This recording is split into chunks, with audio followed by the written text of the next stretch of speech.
കോൺഗ്രസിന്റെ സ്ഥാനാർത്ഥി പ്രഖ്യാപനമുണ്ടാകും. പത്മജ വേണുഗോപാൽ ബിജെപിയിൽ ചേർന്നതിനെ തുടർന്നുണ്ടായ പ്രതിസന്ധി മറികടക്കാൻ കോൺഗ്രസിന്റെ അപ്രതീക്ഷിത നീക്കമാണുണ്ടായിട്ടുള്ളത്. കെ കരുണാകരന്റെ തട്ടകമായി തൃശൂരിൽ കെ മുരളീധരൻ കോൺഗ്രസ് സ്ഥാനാർത്ഥിയാകും. മുരളീധരന്റെ സിറ്റിംഗ് സീറ്റായ വടകരയിൽ ഷാഫി പറമ്പിലിനാണ് സാധ്യത. രാഹുൽ ഗാന്ധി വയനാട്ടിൽ തന്നെ ജനവിധി തേടുമ്പോൾ ഒരിടവേളയ്ക്ക് ശേഷം കെ.സി. വേണുഗോപാൽ ആലപ്പുഴയിൽ മടങ്ങിയെത്തിയേക്കും. സ്ഥാനാർത്ഥികളെ ഇന്ന് ഔദ്യോഗികമായി പ്രഖ്യാപിക്കും. വിവരങ്ങളുമായി ഞങ്ങളുടെ പ്രതിനിധികൾ ചേരുകയാണ്. വി അരുൺ തിരുവനന്തപുരത്ത് നിന്ന്, CV അനുമോദ് തൃശൂരിൽ നിന്ന്, MS അനീഷ് കുമാർ വടകരയിൽ നിന്ന്. ആദ്യം അരുണിലേക്ക്. അരുൺ,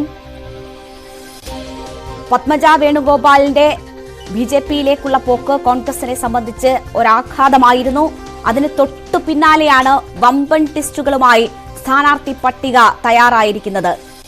തൃശൂരിൽ കെ മുരളീധരൻ എത്തുന്നു എന്നത് തന്നെയാണ് ഏറ്റവും പ്രധാനം. ബിജെപി അവർക്ക് ഏറ്റവും സാധ്യത സംസ്ഥാനത്ത് കൽപ്പിക്കുന്ന ഒരു മണ്ഡലം കൂടിയാണ് അവിടം.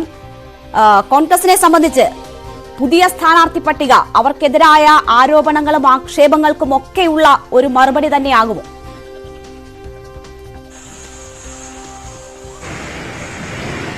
രേണുക, പത്മജ വേണുഗോപാൽ എന്ന കെ കരുണാകരൻ കോൺഗ്രസിന്റെ ലീഡർ കെ കരുണാകരന്റെ മകൾ ബിജെപിയിലേക്ക് പോയത് ചെറിയ തിരിച്ചടിയല്ല സംസ്ഥാനത്തെ കോൺഗ്രസ് നേതൃത്വത്തിന് ഉണ്ടാക്കുന്നത്. ദേശീയതലത്തിലും അത് ആ രീതിയിൽ ശ്രദ്ധിക്കപ്പെടും. പക്ഷേ സംസ്ഥാനത്ത് അക്ഷരാർത്ഥത്തിൽ കോൺഗ്രസ് നേതൃത്വം വിറങ്ങലിച്ചു. പത്മജ വേണുഗോപാൽ ബിജെപിയിലേക്ക് എന്ന വാർത്ത കേട്ട് അതിന്റെ ആഘാതം കുറയ്ക്കാനുള്ള, അതുണ്ടാക്കുന്ന ദോഷത്തിന്റെ അളവ് കുറയ്ക്കാനുള്ള നടപടികളാണ് ഇപ്പോൾ കോൺഗ്രസ് നേതൃത്വം സ്വീകരിക്കുന്നത്. കെ മുരളീധരനെ തൃശൂരിലേക്ക് കൊണ്ടുവരുന്നത് തൃശൂർ എന്ന സിറ്റിംഗ് സീറ്റ് നിലനിർത്തുക ഉദ്ദേശത്തോട് മാത്രമല്ല, പകരം പത്മജ വേണുഗോപാൽ പോയെങ്കിൽ അതേ കുടുംബത്തിലെ മുതിർന്ന ആളെ തന്നെ, ആ നേതാവിനെ തന്നെ അവിടെ കൊണ്ടുവന്ന് കോൺഗ്രസിനൊപ്പം നിൽക്കും കരുണാകരന്റെ കുടുംബം എന്ന ഒരു ധാരണ, അത്തരമൊരു വിശ്വാസം പ്രവർത്തകരിലും നാട്ടുകാരിലും ഉണ്ടാക്കുക ലക്ഷ്യം കൂടി മുരളീധരന്റെ തൃശൂരിലേക്കുള്ള വരവിന് പിന്നിലുണ്ട്. വടകരയിൽ മുരളീധരൻ പ്രചരണം അനൌദ്യോഗികമായി ആരംഭിച്ചതാണ്. അവിടെ അദ്ദേഹത്തിന് നല്ല സ്വാധീനമുണ്ട്. പ്രത്യേകിച്ച് മുസ്ലിം ലീഗിന്റെ വലിയ ശക്തി കേന്ദ്രം കൂടിയാണ് വടകര ഉൾപ്പെടുന്ന ലോക്സഭാ മണ്ഡലത്തിലെ പല മണ്ഡലങ്ങളും. അതുകൊണ്ട് തന്നെ അവിടെ മുരളീധരനെ ഈ കടുത്ത പോരിനൊടുവിലും കെ ശൈലജ എന്ന CPMന്റെ ഏറ്റവും ജനകീയമായ നേതാക്കളൊരാളോടുള്ള പോര് മറികടന്ന് ജയിച്ചു വരാമെന്ന് കോൺഗ്രസ് പ്രതീക്ഷയാണ്. പക്ഷേ അങ്ങനെയല്ല, അവിടെയല്ല അത് വേണ്ടത്. പകരം മുരളീധരന്റെ സാന്നിധ്യം തൃശൂരിൽ കൊണ്ടുവരുന്നത് ഒരു ക്രൈസിസ് മാനേജ്മെന്റ് സംവിധാനം എന്ന നിലയിൽ തന്നെയാണ്. പത്മജ വേണുഗോപാൽ കോൺഗ്രസിനെ ഏൽപ്പിച്ച ആ ഒരു ഷോക്കിന്റെ ആഘാതം കുറയ്ക്കുക തന്നെയാണ് അതിന്റെ ലക്ഷ്യം. അതാണ് കോൺഗ്രസ് സ്ഥാനാർത്ഥി പട്ടികയിൽ ഏറ്റവും സർപ്രൈസിംഗ് ഫാക്ടറായി മാറാൻ പോകുന്നത്. മുരളീധരനിലൂടെ തൃശൂർ നിലനിർത്തുക, പത്മജ വേണുഗോപാലിനും അവരെ അടർത്തിയെടുത്ത ബിജെപിക്കും മറുപടി പറയുക എന്ന കൃത്യമായ തന്ത്രമാണ് കോൺഗ്രസ് പയറ്റുന്നത്. പ്രതിപക്ഷ VD സതീശനാണ് ഇന്നലെ ഈ സ്ഥാനാർത്ഥി ചർച്ചകളിൽ ഈ ഒരു ആശയം മുന്നോട്ട് വെച്ചതാണ് ലഭിക്കുന്ന സൂചനകൾ. ആദ്യഘട്ടത്തിൽ അതിന് ആ സ്വീകാര്യം ലഭിച്ചില്ല. പക്ഷേ സതീശന്റെ ആ നിർദ്ദേശം അംഗീകരിക്കപ്പെടും. ഇന്നലെ തന്നെ കെ മുരളീധരന്റെ ഒരു വാക്ക്, പാർട്ടി പറഞ്ഞാൽ വടകരയിലാണ് ഇപ്പോൾ സ്ഥാനാർത്ഥിയായി താൻ ഉള്ളത്, പ്രചരണം ആരംഭിച്ചു കഴിഞ്ഞു, പാർട്ടി പറഞ്ഞാൽ എന്തും ഏറ്റെടുക്കാം എന്നൊരു നിലപാട് മുരളീധരൻ പറഞ്ഞു തന്നെ ഈ ഒരു വെല്ലുവിളി കൂടി ഏറ്റെടുത്തുകൊണ്ടാണ്, അക്ഷരാർത്ഥത്തിൽ വെല്ലുവിളി തന്നെയാണ് മുരളീധരനെ വടകര ജയിച്ചു വരിക എന്നുള്ളത്. കാരണം രേണുക സൂചിപ്പിച്ച പോലെ ബിജെപി വലിയ പ്രതീക്ഷ അർപ്പിക്കുന്ന മണ്ഡലം. വർഷങ്ങളായി സുരേഷ് ഗോപി അവിടെ കേന്ദ്രീകരിച്ച് പ്രവർത്തിക്കുന്നുണ്ട്. ഇടതുമുന്നണി രംഗത്തിറക്കിയിരിക്കുന്നത് അവരുടെ ആ ജില്ലയിൽ നിന്ന് അവർക്ക് എത്താവുന്ന ഏറ്റവും നല്ല കാൻഡിഡേറ്റിനെയാണ്, ഏറ്റവും ജനകീയനായ കാൻഡിഡേറ്റിനെയാണ്, സ്ഥാനാർത്ഥിയാണ് VS സുനിൽകുമാർ. അതുകൊണ്ട് തന്നെ അത്ര എളുപ്പമാകില്ല മുരളീധരന്റെ വിജയം. പക്ഷേ അവിടെ ഒരു രാഷ്ട്രീയമായി കൃത്യമായ ഒരു സന്ദേശം നൽകുകയാണ്.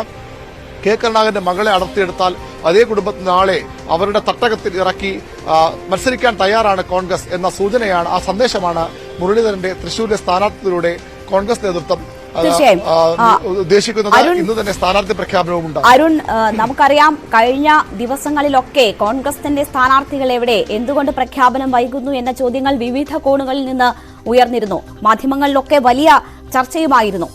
നേരത്തെ തന്നെ സ്ഥാനാർത്ഥികളെ പ്രഖ്യാപിച്ച് പ്രചരണ രംഗത്ത് ഇടതുമുന്നണി സജീവമായി നിൽക്കുമ്പോൾ പോലും സ്ഥാനാർത്ഥികളെ പ്രഖ്യാപിക്കാൻ കോൺഗ്രസ് വൈകുന്നതാണ് ആ തരത്തിലുള്ള വിമർശനങ്ങൾക്കും അല്ലെങ്കിൽ ചോദ്യങ്ങൾക്കും ഒക്കെ കാരണമായത്.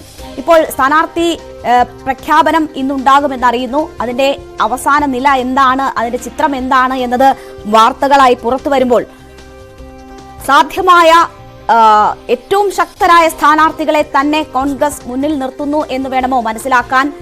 കഴിഞ്ഞ തവണ നേടിയ വിജയം അതിന്റെ ഒരു തുടർച്ച സാധ്യമാക്കുന്ന രീതിയിൽ, കഴിഞ്ഞ തവണ അവർക്ക് നഷ്ടപ്പെട്ടത് ആലപ്പുഴയാണ്, അവിടെ KC വന്ന് മത്സരിക്കുന്നു എന്ന് പറയുമ്പോൾ ആ നഷ്ടം കൂടി നികത്തി ഉള്ള ഒരു റിസൾട്ട് പ്രതീക്ഷിക്കുന്നു. അതിന് സാധ്യമായ ഏറ്റവും ശക്തരായ സ്ഥാനാർത്ഥികളെ തന്നെ കോൺഗ്രസ് കളത്തിലിറക്കുന്നു അങ്ങനെ മത്സരരംഗം ചൂടുപിടിക്കുന്നു എന്നതാണോ മനസ്സിലാക്കേണ്ടത്? തീർച്ചയായും CPM-നെ പറ്റി പറയുമ്പോൾ നമ്മൾ പറയാറുള്ളതാണ് CPM-ന്റെ ഏറ്റവും വലിയ പ്രതീക്ഷ അല്ലെങ്കിൽ ഏക പ്രതീക്ഷ കേരളം എന്നുള്ളത്. പക്ഷേ കോൺഗ്രസിന് ഏക പ്രതീക്ഷ നമുക്ക് ആ രീതിയിൽ പറയാൻ കഴിയില്ലെങ്കിലും കോൺഗ്രസിന് ഏറ്റവും വലിയ പ്രതീക്ഷയുള്ള സംസ്ഥാനങ്ങളൊന്ന് കേരളം തന്നെയാണ്. 19 സീറ്റിന്റെ വലിയൊരു വിജയം കഴിഞ്ഞ ലോക്സഭാ തെരഞ്ഞെടുപ്പിലുണ്ടായി. അത്രത്തോളം എത്തിയില്ലെങ്കിലും അതിൽ ഒട്ടും കുറയാത്ത ഒരു വിജയം കോൺഗ്രസിന് ഇവിടെ അനിവാര്യമാണ്. ദേശീയതലത്തിൽ തന്നെ അവരുടെ പ്രസക്തി നിലനിർത്താൻ ആ ഒരു വിജയം അനിവാര്യമാണ്. അതുകൊണ്ട് തന്നെ ഏറ്റവും പ്രധാനപ്പെട്ട സ്ഥാനാർത്ഥികൾ തന്നെ കോൺഗ്രസ് രംഗത്തിറക്കും. ഏറ്റവും പ്രധാനപ്പെട്ട പേരുകാരൻ രാഹുൽ ഗാന്ധി എന്ന കോൺഗ്രസിന്റെ സമുന്നത നേതാവ് തന്നെയാകും. ഇടതുമുന്നണിയുമായി അല്ലെങ്കിൽ ഇന്ത്യ എന്ന സഖ്യത്തിന്റെ ഭാഗമായി മത്സരിക്കുമ്പോഴും കേരളത്തിൽ അങ്ങനെ CPI ദേശീയ നേതാവായ അനുരാജ മത്സരിക്കുന്ന മണ്ഡലത്തിൽ വീണ്ടും പരസ്പര ഒരു മത്സരത്തിന് വഴിയൊരുക്കുന്നു വിമർശനമുണ്ടെങ്കിലും അവിടെ രാഹുൽ ഗാന്ധി തന്നെ മത്സരിക്കും.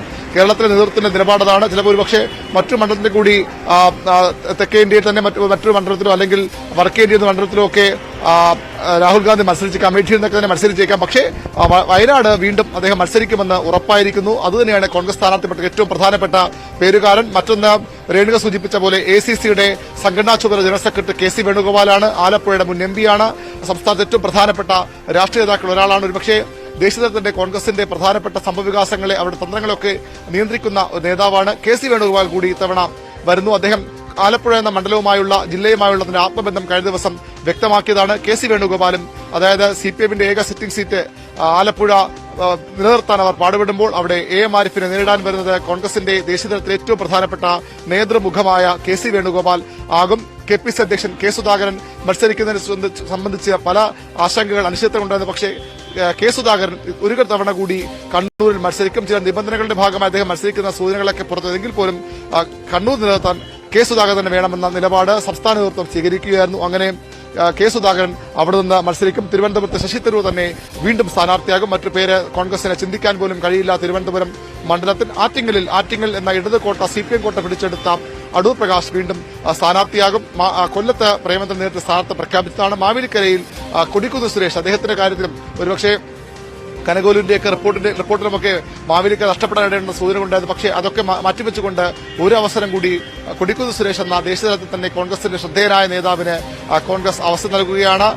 കോട്ടയത്തെ കേരള കോൺഗ്രസ് ാണ് സീറ്റ്. എറണാകുളം എത്തുമ്പോൾ അവിടെ ഹൈബി ഈഡൻ വലിയ ഭൂരിപക്ഷത്തോടെ വിജയിച്ച അവിടുത്തെ യുവ നേതാവ് ഹൈബി ഈഡൻ വീണ്ടും മത്സരിക്കുമെന്ന് ഉറപ്പായിരിക്കുന്നു. തൃശൂരിൽ സ്വാഭാവികമായും K മുരളീധരൻ എന്ന ഏറ്റവും അധികം ഹൃദയബന്ധമുള്ള ഒരു കുടുംബ വേരുകളുള്ള K കരുണാകരൻ നേതാവിന് എക്കാലത്തും പ്രിയപ്പെട്ട ഇടമായ അതേ തട്ടകമായ തൃശൂരിലേക്ക് അദ്ദേഹത്തിന്റെ മകൻ അതും അദ്ദേഹത്തിന്റെ കുടുംബവും കോൺഗ്രസും വലിയൊരു പ്രതിസന്ധിയിലൂടെ പത്മജ വേണുഗോപാൽ എന്ന ലീഡറുടെ പ്രിയ പുത്രി BJP-യിലേക്ക് പോയ ആഘാതത്തിൽ നിന്ന് മറികടക്കാൻ വീണ്ടും K മുരളീധരൻ എന്ന അദ്ദേഹത്തിന്റെ പുത്രനെ തന്നെ രംഗത്തിറക്കുകയാണ് കോൺഗ്രസ്. തൃശൂരിൽ അങ്ങനെ K മുരളീധരൻ മത്സരിക്കും. ആലത്തൂരിൽ സിറ്റിംഗ് MP CPM-ന്റെ മറ്റൊരു കോട്ടയാണ് കഴിഞ്ഞ തവണ അവർക്ക് നഷ്ടപ്പെട്ടത് ആലത്തൂർ. അവിടെ സിറ്റിംഗ് MP രമ്യ ഹരിദാസ് മത്സരിക്കും. പാലക്കാട് VK ശ്രീകണ്ഠൻ എന്ന സിറ്റിംഗ് MP തന്നെ വീണ്ടും കോൺഗ്രസിന് വേണ്ടി ജനവിധി തേടും. കോഴിക്കോട് ജനകീയനായ MP MK രാഘവൻ വീണ്ടും മത്സരിക്കും.